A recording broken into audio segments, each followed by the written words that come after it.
Baby bear cub abandoned by its mother on railway tracks. What the train guard did next was incredible. A shrill whistle cut through the crisp morning air as the locomotive barreled down the remote Montana tracks. Thomas McKay, a seasoned train guard known for his keen eyes, leaned forward in his seat, scanning the rails for any sign of trouble. That was when he saw it, an impossibly small bear cub, stranded alone on the tracks, its fur matted with dirt and fear. For a heartbeat, time froze. The morning light seemed to spotlight that trembling bundle of fur. Thomas's heart lurched, every instinct screaming to act. Little did he know, this single moment would spark a chain of events that changed lives forever. Montana's late spring sun rose gently over the horizon, casting a pale orange glow on the pine forests that flanked either side of the railway. This particular stretch of track, running between the small towns of Edenbrook and Glendale, was often used for transporting timber and supplies. On most mornings, the train's rumbling blended into the background of wildlife calls, hawks screeching overhead, squirrels scampering across pine-laden ground, and deer foraging among tall grass. For Thomas McKay, the routine had become second nature. He was a third-generation railwayman, following in the footsteps of his father and grandfather. Growing up, Thomas had heard countless tales of the rail's stories of dangerous cargo, mechanical breakdowns, and animals wandering onto the tracks. He listened to them wide-eyed as a boy, enthralled by the idea that a single moment's negligence could lead to disaster. Now, in his late 40s, Thomas carried those cautionary tales with him every time he donned his uniform. He'd lived through near misses with reckless drivers, ignoring crossing signals, and even encountered a lost cougar stalking along the rails at dawn. But never, in all his years, had he seen anything that stopped his heart like the sight he was about to witness. That morning began normally enough. Thomas hopped onto the guard's compartment of the freight train at precisely 5:45 a.m. His conductor, Rachel Friedman, who had spent 2 decades with the Great Northern Railway, gave him a quick nod. She was a woman of few words, focused and resolute. Once the train set off, Thomas busied himself checking the car couplings and scanning the tracks from the observation window. Dawn light filtered through rolling fog along the line, giving the surroundings a dreamlike quality. It happened shortly before the train crossed mile marker 186 near a small clearing overshadowed by tall pines. Thomas looked out and saw what at first seemed like a dark lump. It wasn't unusual to spot debris, fallen branches, random litter, or occasionally the remains of an unfortunate raccoon. He peered closer. Something was amiss. This was not an inanimate hunk of debris. It moved wobbling unsteadily on 4 tiny legs. He blinked, unsure if fatigue was playing tricks on him, but no, there it was, undeniably a baby bear. The animal's muzzle twitched, and it let out what looked like a silent cry, as though it recognized impending danger. Thomas's heart pounded. He had to think fast. The freight train bore thousands of tons of momentum, and it would take considerable distance to halt it. There wasn't much time. He slammed his hand on the emergency brake lever and radioed the conductor.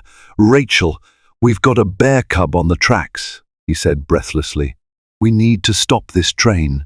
A sharp jolt shook the train as its wheels squealed in protest. Rachel Friedman's voice crackled over the intercom. "A cub? Are you sure?" "Positive," Thomas barked. "Right ahead. We gotta stop, or we'll hit it." Their conversation was brief, overshadowed by the mechanical groaning of steel on steel. The train slowed, but not fast enough for Thomas's comfort. From his vantage point, the little bear looked frozen, paralyzed with terror. He wanted to leap off the still-moving train and scoop up the cub in his arms. He clung to a safety handle as the train lurched, straining to stop mere yards from the trembling creature. Within seconds, they ground to a halt, a haze of dust and brake pad smoke hanging in the still air. Every nerve in Thomas's body buzzed with urgency. He swung open the compartment door, not waiting for any official instruction. This was far beyond protocol, but he didn't have time for red tape or further deliberation. One look back at Rachel Friedman's wide eyes told him she shared his concern. This situation demanded immediate action. As Thomas jumped onto the gravel embankment, the entire forest seemed to hold its breath. The baby bear, round-eyed and obviously malnourished, let out a soft moan. Thomas moved slowly, hands raised, making sure he didn't startle the cub. He could see the cub's ribs faintly beneath its dusty fur. The creature was heartbreakingly small, not more than a few months old. Where was its mother? A swirl of questions bombarded him, but the immediate priority was safety, his own and the cub's. Bears, even tiny ones, could be surprisingly strong. Moreover, if the mother bear was nearby, she might see Thomas as a threat. Heart pounding, he assessed the area. The trees were silent. There was no sign of an adult bear anywhere. Rachel joined him on the tracks. She wasn't particularly fond of unpredictable wildlife, but concern trumped fear. "Thomas," she whispered, "what do we do?" Thomas turned to her, voice hushed. "We can't leave it here. Something must have happened to its mother."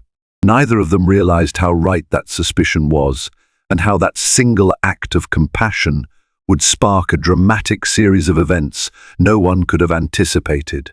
The baby bear's eyes glistened with a mixture of fear and confusion as Thomas and Rachel carefully approached. They couldn't simply leave it behind. Besides the real possibility it could be struck by another train. The cub was clearly too weak to fend for itself. Thomas motioned for Rachel to stay back. "I'll handle it. You keep an eye out for any sign of Mama Bear." But the mother bear was nowhere in sight, and every minute they delayed, the railway schedule backed up. Thomas knew his superiors would demand an explanation. The train had cargo that needed to be delivered. This was not a day for idle pity. Yet, how could they just barrel on their way knowing that a defenseless baby bear would likely perish? Thomas removed his jacket and, inching closer, extended it like a safety net. The cub took a step backward, stumbled, and let out a plaintive squeak. Its voice was small, almost pitiful. He paused, letting the animal catch his scent and see his intentions weren't hostile. Rachel, peering into the woods, glanced at a swirl of rustling branches. For a moment, her heart stopped. Was that the mother? But out hopped a startled deer, bounding away. She exhaled, turning back to Thomas. "Do you think you can pick it up?" she asked. Thomas nodded, leaning closer. "We'll have to. We can't let it stay here." With infinite care, he draped the jacket around the bear's torso and scooped it into his arms. The cub let out a soft grunt of protest, but didn't resist. A shiver ran through its tiny body. It was clearly malnourished and under immense stress. At close range, Thomas could see a faint scratch near the cub's right flank and a small patch of dried blood. That made him worry. Could it have been attacked? Or maybe it had tried to scramble across rocky terrain, injuring itself in the process. Rachel took a deep breath. "I'll radio the station. Let's see if we can get a wildlife official out here." They retreated to the train's front car, carefully carrying the cub. The moment they climbed aboard, Thomas gently set the little bear down on a blanket. Rachel found in a supply locker. The cub gazed around with wide, frightened eyes, letting out another cry. It was almost heartbreakingly human in its desperation. "Easy, fella," Thomas murmured, stroking the cub's head as gently as he could. "We're not going to hurt you, we just want to help." Rachel got on the train's communication line. The conversation with headquarters was predictably tense. The station master, George Lundquist, barked at her. "A baby bear. Are you serious? We've got a schedule to keep." Rachel shot Thomas a weary glance, covering the mouthpiece. "He's not happy." Thomas rolled his eyes. "Figures. Listen, we'll do what we need to do. That's final. Tell him we'll handle the cargo, but this is an emergency." She relayed the message, voice tightening. "George, we can't just let the bear die here. Get me someone from Montana Fish, Wildlife and Parks or a ranger. We need them at mile marker 186 near Glendale." There was static, then a resigned sigh from the other end of the line. "I'll see what I can do, but you'd better be quick. We'll have calls from corporate." Rachel hung up and looked at Thomas. "They're contacting local wildlife authorities. Might take an hour or more before anyone gets out here." Time ticked by as the train sat idle. Thomas tried to soothe the cub, offering it some water from a small plastic bowl. The cub lapped at it voraciously. It was clearly thirsty and likely starving. Thomas found a protein bar in his lunch kit and, though it wasn't ideal for a bear, broke off a piece to see if the cub would eat. The little creature gnawed at it with surprising enthusiasm. Rachel, who'd been keeping watch, sighed. "I wonder how it ended up alone. Could the mother have abandoned it? Or was she trailed off, the unspoken possibilities too grim to put into words." Thomas nodded solemnly. Bears don't just abandon their cubs. Something must have happened to her. He felt a pang of concern, remembering the scratch on the cub's flank. The mother might have been injured, or worse. They heard the distant roar of an approaching truck. "I'll check it out," Rachel said, stepping down from the train and onto the gravel path. She walked a short distance along the track to see a green pickup emblazoned with the Montana Fish, Wildlife and Parks logo. Out stepped a woman in a ranger's uniform, Sarah McDowell, a well-known local wildlife rehabilitator from the Helena-based Montana Wild Center. Rachel recognized her from a news feature on bear conservation in the area. Sarah climbed up to the train's front compartment, her gaze immediately locking on the baby bear. "You weren't kidding," she said, crouching down. "This is not good. Poor little one's in rough shape." She reached into her bag, pulling out gloves and a small flashlight to examine the cub more closely. The baby bear mewled in alarm, but her gentle touch soothed it. Thomas and Rachel explained the situation, how they found the cub right on the tracks. No mother in sight. Sarah's expression grew grim. "I've heard reports of illegal hunting activity around Glendale. It's possible the mother was poached, or she was injured and couldn't take care of her cub." She paused, shaking her head. "Regardless, we need to get this little one to a proper facility. It can't survive on its own." While she spoke, Sarah called for backup. Another ranger would come with a wildlife transport crate. The plan was to bring the cub to the Montana Wild Rehabilitation Center, where it would be nursed back to health and eventually released into the wild, assuming it was old enough, or in a condition that allowed it to fend for itself. If not, it might need a longer stay in captivity. Thomas was relieved, yet a knot of worry twisted inside him. Something about the entire scenario felt incomplete. Where was the mother? And was someone responsible for separating her from her cub? He glanced at the surrounding forest, quiet and still. An uneasy feeling settled over him, as though eyes watched from behind the trees.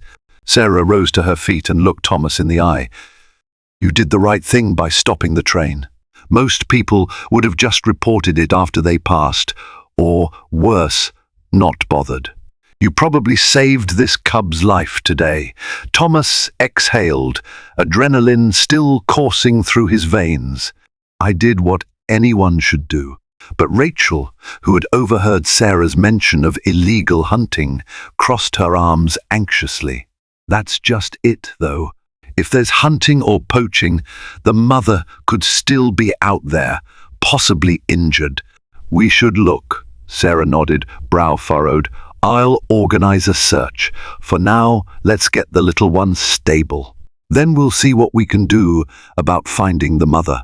She didn't yet realize that what they'd stumbled upon was part of a far more dangerous puzzle, one involving desperate poachers, hidden agendas, and an unwavering sense of duty that would test them all. In the hours that followed, the freight train's delay stretched longer than Thomas had anticipated. Sarah McDowell insisted on waiting for another ranger, Kevin Roderick, who was en route with the proper equipment to safely transport the cub. Meanwhile, the baby bear dozed fitfully, cradled in the warm blankets Rachel provided. Occasionally it whimpered, a tiny, tremulous sound that tugged at everyone's heartstrings. Thomas felt torn between his responsibility to the railway and his newfound responsibility to this fragile life. He stepped off the train to catch some air and found Rachel pacing on the gravel slope, phone in hand, locked in a tense conversation with the station master. "Look, George," Rachel said, exasperated, "we're doing everything we can. The wildlife officials are here. We can't just abandon the situation." Thomas sighed, gazing down the length of the halted train. Every minute they waited, more phone calls poured in from corporate offices demanding an explanation. Yet he couldn't regret his decision. He knew that if he had chosen not to stop, the baby bear would be a tragic footnote in the day's events. Nearby, Sarah stood among the trees, scanning the undergrowth with binoculars. When she returned, her expression was grim. "I found some tracks. Bear tracks, definitely adult-sized, and they looked fresh. They lead deeper into the forest, maybe half a mile north. It's possible the mother bear wandered that way, or was chased." Thomas's pulse quickened. "Chased by what?" Sarah paused, glancing at him. "Could be another predator or poachers. I saw footprints, too. Hard to tell how recent, but this area isn't commonly used by hikers. They might be from someone who had no business being here." Rachel joined them. Phone call finally ended. If there's poachers out there, that might explain why the mother bear's missing. But do you really think they'd leave the cub behind? Sarah exhaled slowly. If they only cared about trophy parts, it's possible they shot the mother and didn't even notice the cub. Or, if the mother escaped wounded, she might have run off, leaving the cub behind. Bears do that, if they're startled or injured. It was a horrifying thought. Thomas rubbed his temples. So this little one is truly alone. Before Sarah could reply, the distant growl of an engine broke the silence. A green truck with a Montana Fish, Wildlife and Parks emblem pulled up. Kevin Roderick stepped out, a tall man with sun-weathered skin and an air of no-nonsense practicality. He approached, carrying a large plastic animal crate lined with straw. Sarah led Kevin to the cub. Together, they carefully lifted the sleepy bear into the crate. The cub let out a frightened squeak, but Sarah's gentle cooing calmed it. Within moments, the baby was secure, peering out through the crate's grated door with wide, anxious eyes. Kevin nodded at Thomas, acknowledging his role. "Heard you pulled the emergency brake for this little one.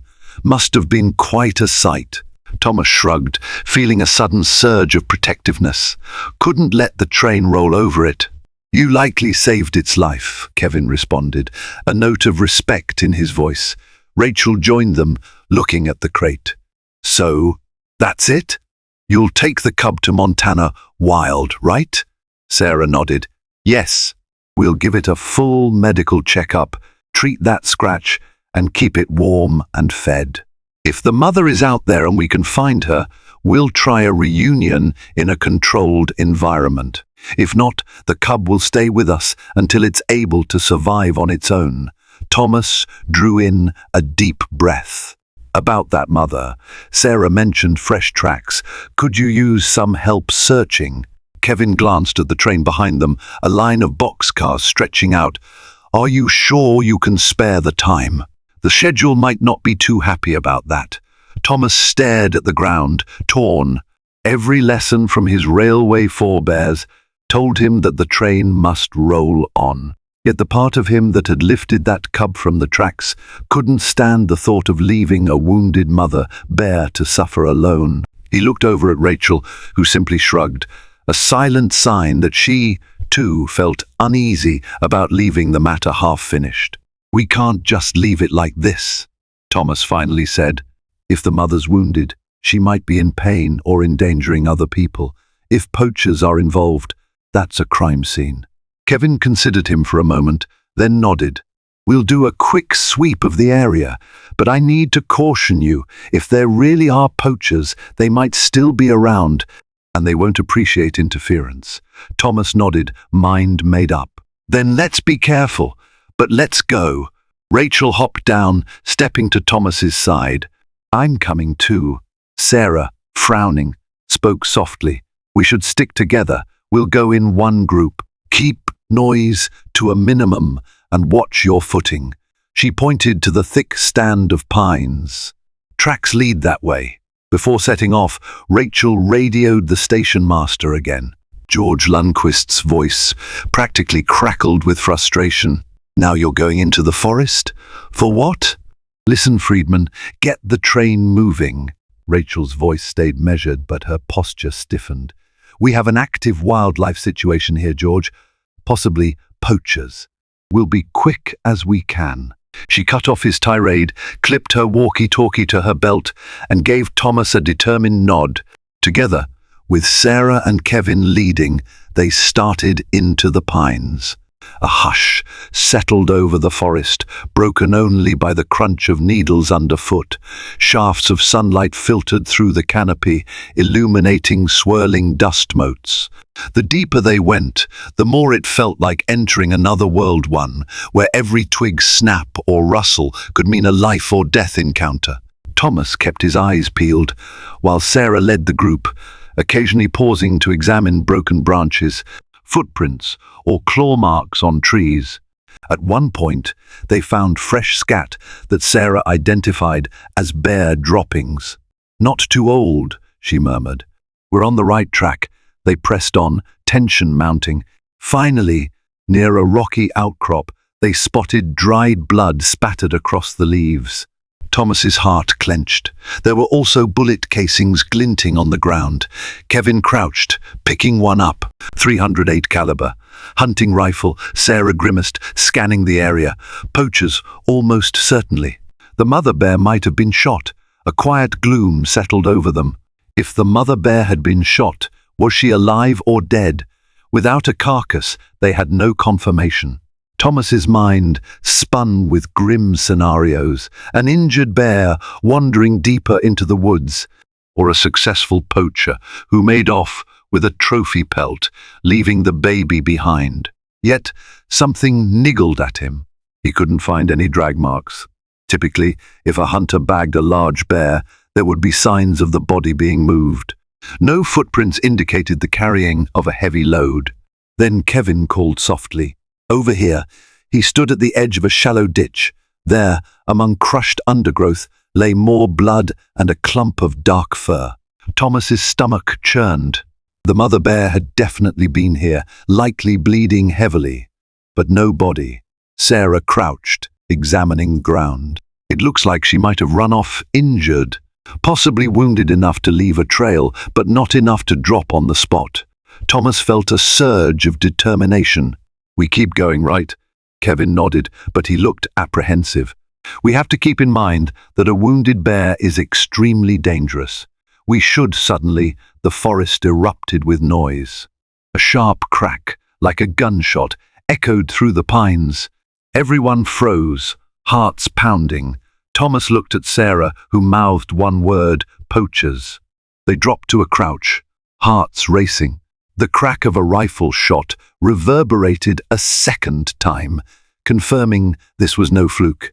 Something or someone was definitely firing a gun nearby. Sarah's expression steeled. She motioned for everyone to take cover behind an outcropping of boulders, half buried in pine needles. Kevin unholstered a small sidearm, standard issue for wildlife enforcement officers dealing with dangerous animals or criminals in remote areas. Thomas and Rachel exchanged anxious glances, neither carrying a weapon beyond a utility knife. A tense silence followed, broken only by the throbbing of their pulses. Another shot thundered, muffled by the thickness of the trees. Sarah pressed her back against the rock. "Stay low. We need to figure out where that's coming from." Kevin closed his eyes for a moment, listening intently. He pointed to the north. "Sounds like it's roughly a quarter mile in that direction." Thomas clenched his jaw. We can't just sit here if someone's shooting. Could be they found the bear, or they're firing at something else. Sarah nodded. We have to proceed carefully. We don't want to become targets. She peeked over the rock, scanning the forest with her binoculars. She saw nothing but swaying pines and shifting shadows. Rachel took a shaky breath. This is insane. I never thought we'd be dealing with armed poachers on a routine run. Thomas put a reassuring hand on her shoulder. We'll be fine if we stick together. Let's just keep our heads. Kevin led the way, creeping forward, each step carefully placed to avoid snapping twigs. The rest followed in single file. They paused every few yards, listening, anticipating the next shot. But the forest had fallen silent again. A swirl of wind rustled the treetops, carrying the faint scent of pine sap and something acrid gunpowder, perhaps. After what felt like an eternity of slow progress, they reached a small clearing. Here, the pine trees parted to reveal knee-high grass and a scattering of boulders. Kevin signaled for them to halt. He dropped to one knee, raising his binoculars. Then Sarah's breath caught. She motioned to Thomas, pointing near the clearing's edge. Thomas squinted. At first, he saw nothing but shadows. Then he realized the shape was unmistakable. A large adult bear, lying prone on the ground. Blood matted its fur. Even from this distance, he could see the ragged wound near its shoulder. The bear's flank heaved in shallow breaths. It had to be the mother bear. Thomas's heart clenched at the sight. She was alive, but clearly gravely injured. Kevin's jaw tightened, scanning for signs of the shooter. We've got to move fast. If the poacher is still around, the bear's in danger, and so are we. Sarah nodded. Rachel. Thomas, stay low. Kevin, I'll come with you to check on the bear. We approach carefully. A wounded bear can be aggressive. Before they could act, a new figure emerged from behind a boulder in the clearing, a tall man wearing camouflage clothing, a rifle slung over his shoulder. He spotted the bear, raised his gun, and pointed it directly at the wounded animal. Thomas felt a jolt of horror.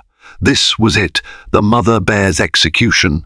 Without thinking, he grabbed a rock and chucked it with all his might in the man's direction. The projectile whizzed past the poacher, striking a boulder with a loud crack. The man spun around, startled, his rifle swinging from the wounded bear to Thomas's position in the trees. Kevin shouted, "Wildlife officer, drop your weapon."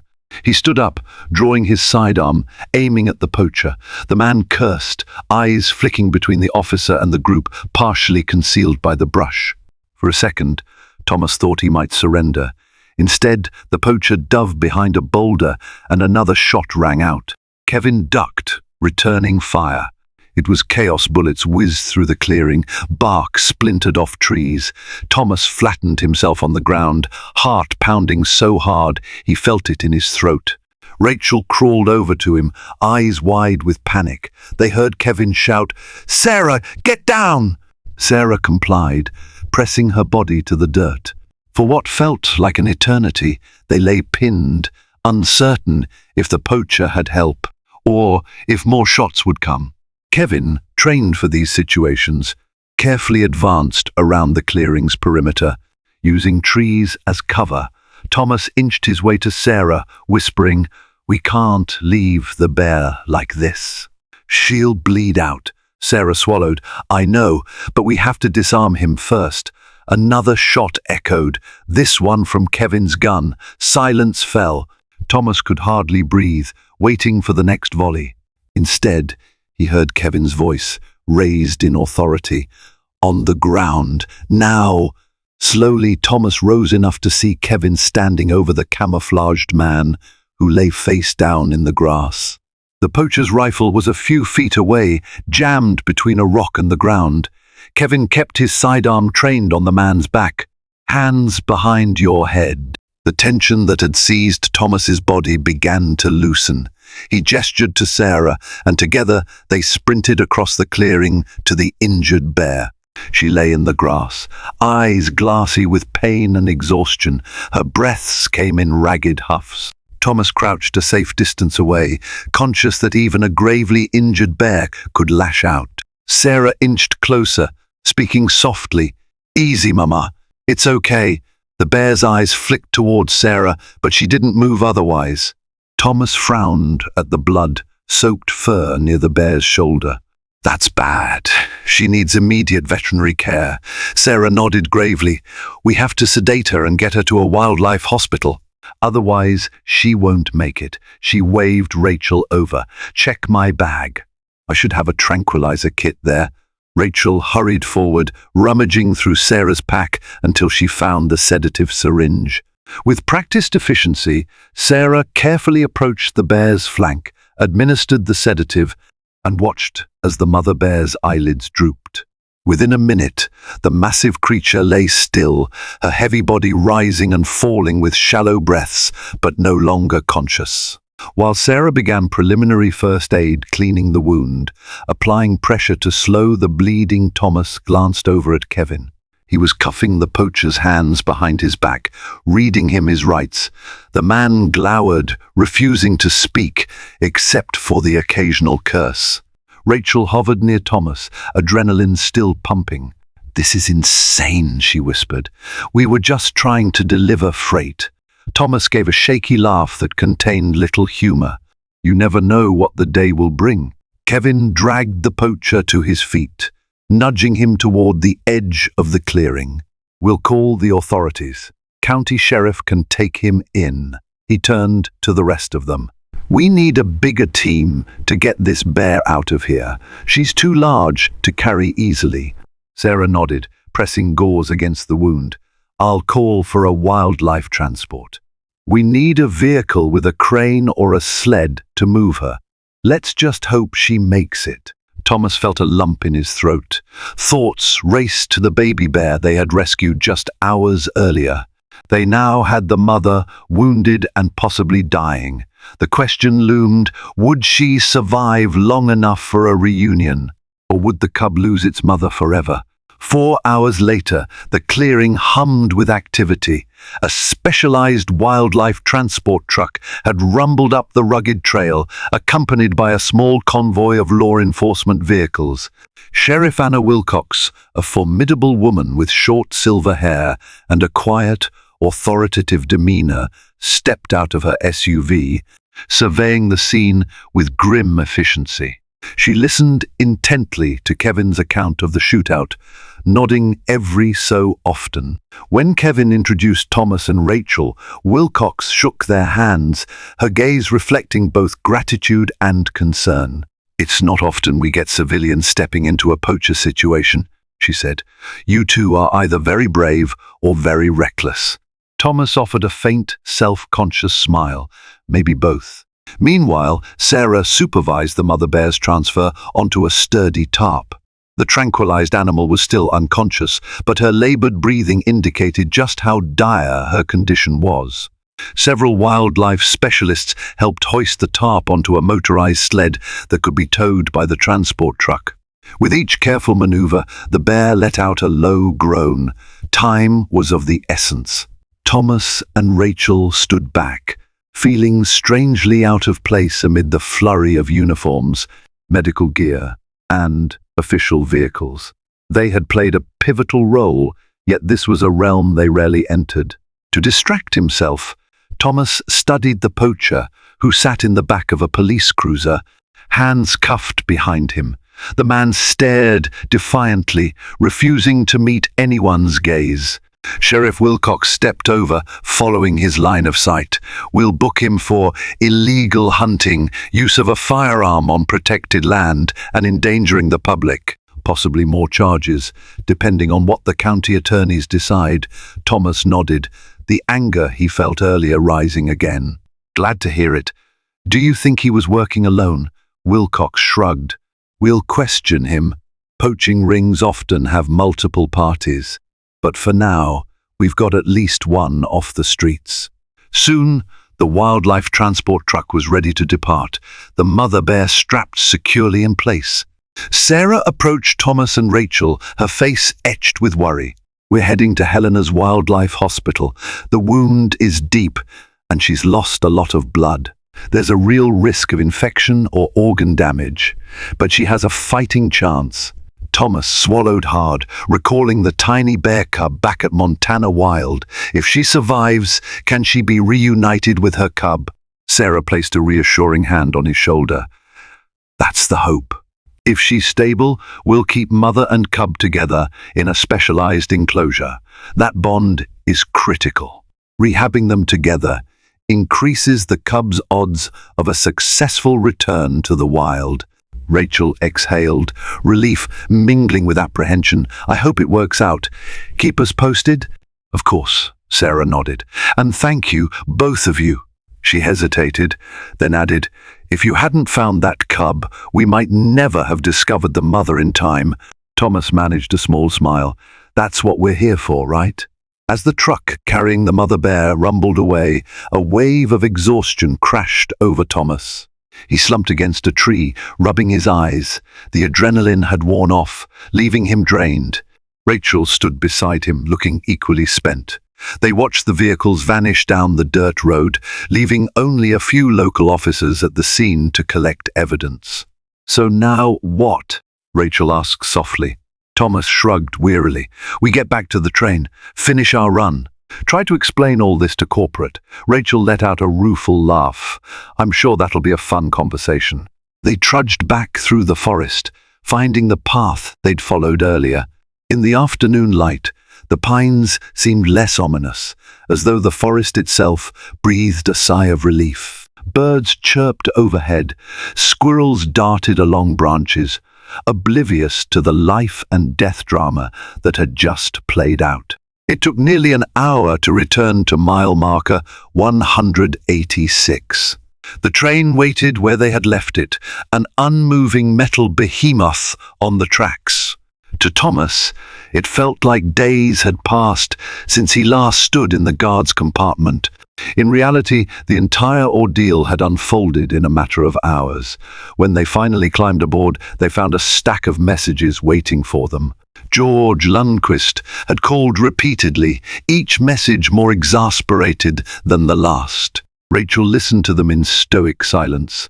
Looks like we're both in for a scolding, she said, half smiling. But I wouldn't change what we did.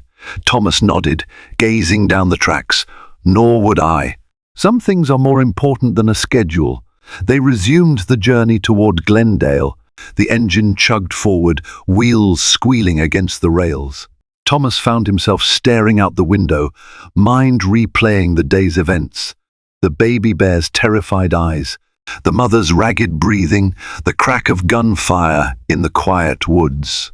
A swirl of emotions consumed him: relief, fear, anger, hope. For the first time in his long railway career, he felt a deeper purpose. He had saved a life too, if the mother bear survived. That knowledge humbled him. As the train picked up speed, the landscape blurred by. Rachel guided it expertly, though neither had much to say. Their heads were full of unanswered questions, the biggest of which loomed over them both. Would the mother bear survive? And if she did, could she truly be reunited with her cub, free from the threat of poachers? They wouldn't know for sure until they heard from Sarah. Until then, all they could do was cling to the hope that their day's intervention had made a difference, and that the bond between a mother and her cub, once so brutally tested, might yet endure. 2 days later, Thomas sat in a cramped office at the Glendale railway station, a swirl of coffee steam rising from the mug in his hands. Across the desk, George Lundquist fixed him with an impatient glare. Rachel sat beside Thomas, arms crossed, looking equally annoyed. So, George said, drumming his fingers on a stack of papers, we have to file an incident report for the unscheduled stop and the subsequent delay. Care to explain why corporate is fielding media calls about some heroic rescue of a baby bear? Thomas exchanged a glance with Rachel. We saved that cub's life, he began evenly, and we were involved in stopping a poacher who nearly killed its mother. We had no choice. Rachel nodded. Montana fish Wildlife and parks can back us up. The situation demanded immediate attention. George shook his head, exhaling. Look, I'm not heartless. I understand the moral imperative. But you realize the cost implications, the scheduling nightmares. He was cut off by a knock on the office door. One of the station clerks poked his head in. Thomas, phone call for you, line 2. Says it's urgent. Thomas excused himself, thankful for the interruption. He stepped out into the hallway and lifted the receiver. Thomas McKay speaking. Thomas, it's Sarah McDowell, came the familiar voice. She sounded excited. I've got some news on the mother bear. Thomas's heart leaped. Tell me everything. Is she? Did she? She made it through surgery, Sarah said. The bullet nicked her shoulder blade, but she's stable. We're monitoring her. She's weak, but the prognosis is good. Relief flooded Thomas. That's amazing. And the cub? She's been introduced to her cub, Sarah replied, a smile evident in her tone. We arranged a controlled environment so they can see each other without risking the mother's wound. The cub recognized her immediately, making these pitiful little sounds. The mother responded too, even though she's sedated. If all goes well, we'll keep them together in a rehabilitation enclosure once she's healed enough. Thomas felt tears prick his eyes. That's fantastic, Sarah. Thank you for letting me know. You should come visit, Sarah suggested, both you and Rachel. You were a big part of this. Thomas promised to do so and hung up. Stepping back into George's office, he saw Rachel looking worried, arms still folded. What's wrong? He asked quietly. She nodded toward George. He's upset about the press coverage. Seems like local journalists picked up the story from the police report. They're calling it the bear rescue miracle. Now corporate's breathing down his neck, wanting an official statement. Thomas grimaced. He didn't relish the idea of speaking to reporters, but maybe it wasn't all bad news. George, I just got off the phone with the wildlife center. The mother bear is going to make it. The cub is with her, he paused. If the press wants to spin it into a positive story about community and conservation, that might not be the worst thing for the railway. George studied Thomas for a moment, then sighed heavily. Fine, maybe you have a point. If we handle it carefully, it could be good PR. The heroic train guard, the conscientious conductor, he waved a hand as if seeing headlines. All right, I'll talk to corporate. But next time you want to bring a bear on board, can you give me a heads up? Rachel snorted softly at the attempted humor. Thomas smiled thinly. We'll do our best. With that, the meeting wound down. George, already exasperated by the entire situation, asked them both to submit official statements detailing the events. Thomas and Rachel left his office feeling drained, but also buoyed by Sarah's update. Outside, they lingered in the corridor. Rachel finally let out a huge breath. God, that was tense. But I'm so relieved about the mother bear. Thomas nodded, the corners of his mouth lifting. Yeah, me too. Makes all the trouble worthwhile. That afternoon, they decided to drive to the Montana Wild Center in Helena. The railway company gave them a brief window off duty, partly to keep them away from the flurry of calls about the bear story. The trip took a couple of hours along scenic highways, past rolling hills and sparkling rivers. Thomas felt a mix of anticipation and nerves, imagining seeing the bears again. When they reached the center, Sarah greeted them in the lobby, wearing a broad smile. She led them through a maze of corridors to a large viewing area enclosed by reinforced glass walls. Inside, the mother bear lay on a thick bed of straw, her front leg bandaged, and the fourth drip connected to a stand. Curled against her belly was the tiny cub they had rescued, nuzzling at her fur. The mother's eyes were half open, but the gentle tilt of her head and the rhythmic rise of her chest suggested she felt safe. Thomas felt his throat constrict. For all the chaos and danger, it had led to this poignant moment of reunion. Rachel placed a hand on the glass, tears welling in her eyes. They look. Content, she whispered. Sarah watched them with a smile. It's remarkable how resilient bears can be. The mother's not out of the woods yet, but her vitals are strong. The cub's presence seems to be aiding her recovery, like it's giving her a reason to fight. Thomas softly rapped on the glass, an odd gesture of greeting. The mother bear's ear flicked, but she didn't stir, as though recognizing these humans carried no malice. He turned to Sarah. Is there anything more we can do? Sarah shook her head. Not much for now. Donations to help cover medical costs and a bit of moral support. Otherwise, let us handle the care. Once she's fully recovered, we'll move them to a larger outdoor enclosure. Eventually, if all goes well, we'll release them in a protected wilderness area far from poaching hotspots. Relief, pride, and a strange pang of longing washed over Thomas. He wished he could fast forward to see the mother and cub roaming free in the wild. But for now, seeing them alive and together was enough. He pulled out his phone and snapped a discreet photo through the glass, capturing the two bears nestled side by side, a testament to hope emerging from heartbreak. Then he made a silent vow. He would do anything in his power to ensure they both had a fighting chance at a normal bear life, far from the violence that nearly shattered their bond. In the following weeks, word of Thomas and Rachel's rescue spread beyond local newspapers to regional TV stations and online media outlets.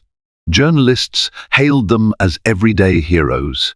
Ecstatic well-wishers flooded social media with messages of praise for the train crew that halted its journey to save a tiny bear cub. Thomas found the attention both flattering and unsettling. He had never sought the spotlight, preferring the quiet reliability of his railway job. Rachel was similarly hesitant about the sudden fame, but neither could deny the positive effect it had on local conservation awareness. Donations to Montana Wild increased, enabling Sarah's team to expand their wildlife rehabilitation efforts. But with attention came scrutiny. Sheriff Wilcox contacted Thomas one afternoon, explaining that the arrested poacher had begun naming accomplices, a small ring operating near Glendale, trading in illegal wildlife parts. The mother bear's shooting was far from an isolated incident. It was part of a disturbing trend. Thomas spent a tense hour giving a statement, describing everything he'd witnessed in the forest.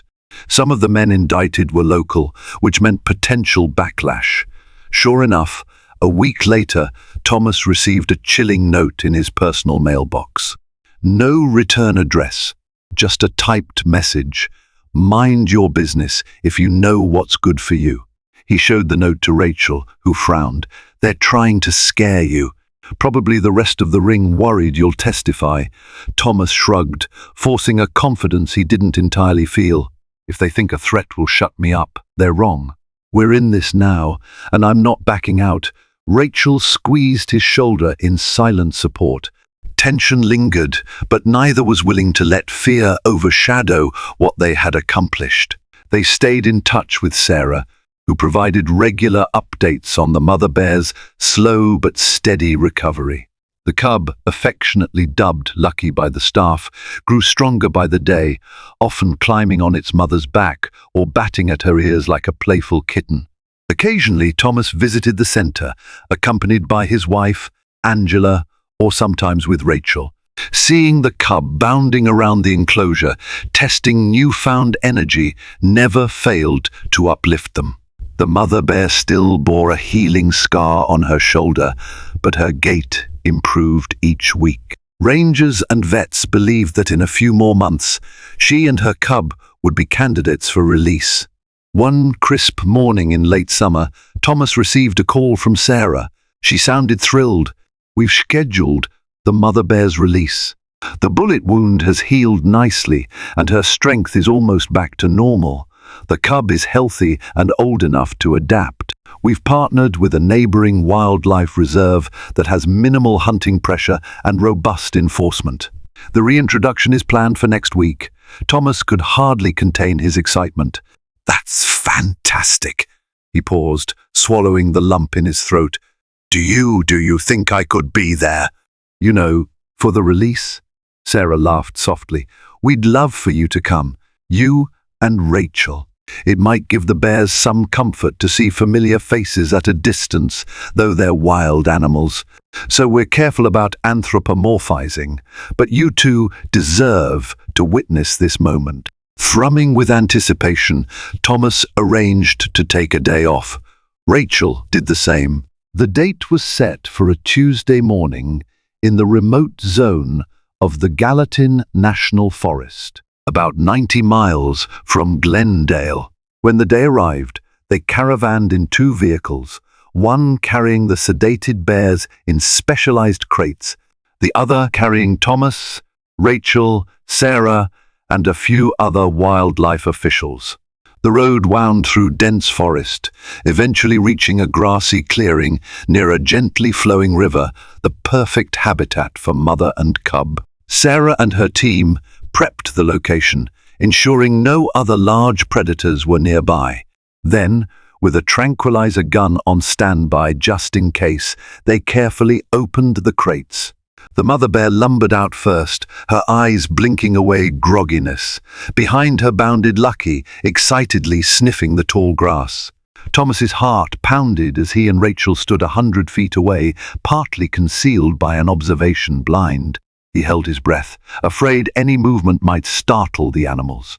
But the mother and cub seemed at ease, stepping farther into the clearing, the mother's nose lifted to catch the wind's scent. For a moment, mother and cub paused, turning toward the blind as if sensing familiar presences. Thomas froze, mesmerized by the intelligent glimmer in the mother's dark eyes. She let out a soft grunt, then turned and slowly padded into the forest. Lucky followed, pausing once to look back. And just like that, they were gone. A hush fell over the group, a collective exhale of triumph, relief, and something akin to awe. Sarah broke the silence. "They're free," she whispered. "This is what we work for." Thomas felt tears prick his eyes. He glanced at Rachel, who seemed equally emotional. To see the mother bear walk away from captivity with her cub at her side, to see them both alive, strong and together, was worth every risk, every confrontation, and every bullet they had dodged. They lingered in the clearing for a while, scanning the tree line in case the bears decided to reappear. Eventually, they packed up their gear. As they prepared to leave, Thomas realized this wasn't an ending. It was a continuation, a new chapter for both the rescued bears and for the people who had come together to save them. Outside the forest, the world moved on with its complexities, corporate schedules, political strife, dangerous poaching rings. But here, at least, a mother bear and her cub had found a second chance. And that, Thomas thought, made everything they had endured unequivocally worth it. Weeks turned into months. Autumn arrived, painting the Montana wilderness in shades of gold and crimson. Thomas and Rachel returned to their normal railway routine, hauling freight and passengers through scenic routes. Life, in many ways, resumed its usual pace. Yet the memory of the rescued bears lingered in their minds. Local news occasionally aired updates on the poaching investigation. The ringleaders were arrested, and with strong evidence and testimony from people like Thomas and Rachel, a significant illegal operation was dismantled. The Glendale area saw a drop in suspicious hunting activity, a small but meaningful victory for local wildlife. Meanwhile, the Great Northern Railway decided to capitalize on the positive publicity. They ran an internal campaign titled "Protecting Our Passengers and Our Wildlife," featuring a photo of Thomas and Rachel receiving commendations from Montana Fish, Wildlife and Parks. Though Thomas was initially uncomfortable with the limelight, he took solace in the hope that it might inspire others to act when they encountered animals in need. One crisp evening after a long day's run, Thomas sat on the porch of his modest home in Eden Brook, sipping hot chocolate, His wife, Angela, joined him, settling into a wooden rocking chair. "I'm proud of you," she said softly, gazing up at the sky sprinkled with stars. "Not just for saving that cub, but for sticking your neck out testifying against poachers. Everything." Thomas leaned back, letting the chair creak under his weight. "I never planned on being a hero, Angela. Just did what felt right." She smiled, squeezing his hand. "It's more than most would have done. Sometimes doing the right thing changes you." He nodded, thoughtful. "Yeah, it does." At the station the next day, Rachel greeted him with a grin. Guess what? Sarah sent an update. Rangers spotted the mother bear, and lucky a few miles from where they were released. They seem healthy and well-adjusted, the cubs growing fast. Warmth filled Thomas's chest. He closed his eyes, picturing the pair roaming the forest, forging their life anew. Couldn't ask for better news. Rachel nodded, her eyes shining. "Who would have thought we'd have our own little wildlife saga, huh? A baby bear on the tracks. Sometimes it feels like a dream," Thomas chuckled. "A pretty wild dream, if you ask me." That same week, they received a formal invitation from Sarah McDowell. The Montana Wild Center planned a community event to celebrate recent successes, including the rehabilitation of injured wolves, eagles, and, of course, the mother bear and cub.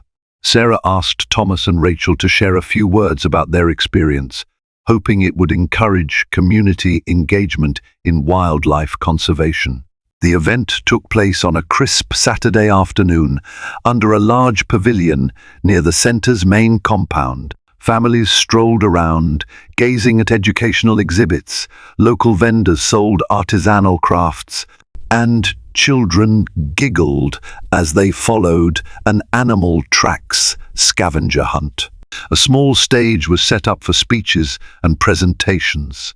Sarah introduced the segment on the bear rescue miracle, acknowledging her staff, the local sheriff's department, and the railway employees who made it possible.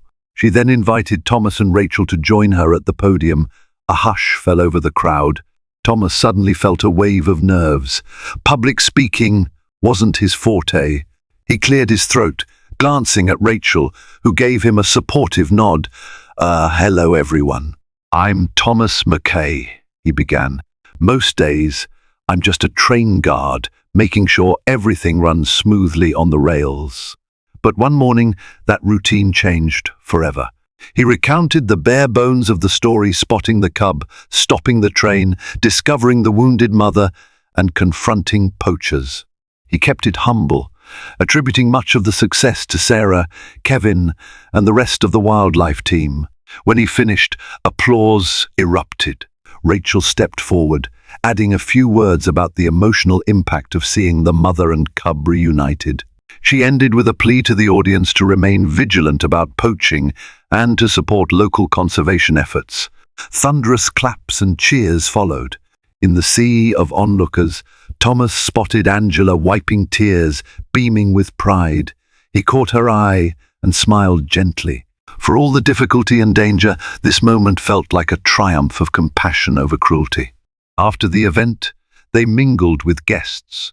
A local reporter approached, microphone in hand, asking, "Thomas, do you have a final message for those who hear your story?" Thomas paused, considering his words. "If you see an animal in need or something that's not right, don't look away. Sometimes it only takes one small decision to save a life, maybe even change the world for that creature. We can't always fix everything, but we can do our part."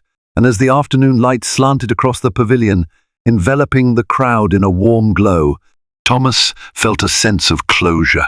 The baby bear, left by its mother on the railway tracks, was no longer just a harrowing memory. It was a catalyst, a testament that hope and courage could intersect in everyday life, forging a path to renewal for both animals and the humans who dared to care. The extraordinary journey of a small bear cub on the railway tracks and the fierce determination of a dedicated train guard proves that a single act of compassion can transform countless lives.